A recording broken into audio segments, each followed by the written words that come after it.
আজকে তোমার দাদা গোবিন্দপুরি থেকে মিষ্টি নিয়ে এসেছে। তো দেখি কি মিষ্টি নিয়ে এসেছে। আগে সর্বপ্রথম রাধারানীর জন্য আমার ঘরে লাড্ডু গোপাল আছে, জগন্নাথ আছে, বলরাম আছে, সুভদ্রা আছে। বাবা ওদের জন্য আগে মিষ্টিগুলো দিয়ে দেবো। এই দেখো কাঁচা গোল্লা নিয়ে এসেছে। আর একটা দেখাচ্ছি কি নিয়ে এসেছে।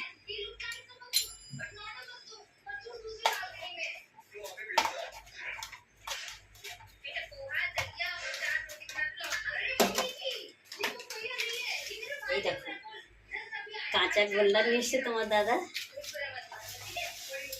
আর এতে কি আছে? এতে মনে হচ্ছে সন্দেশ, মনে হচ্ছে তো সন্দেশ। না না, এই দেখো কি নিয়ে এসেছে। তাহলে আগে আমি রাধারানীর জন্য আগে দিয়ে আসি।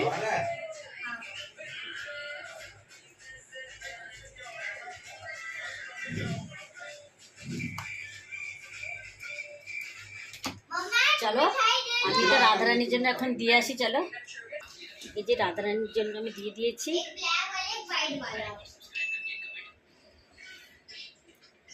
চলো এবার তোমার দাদাদেরকে এবারে দিয়ে দেবো আমি।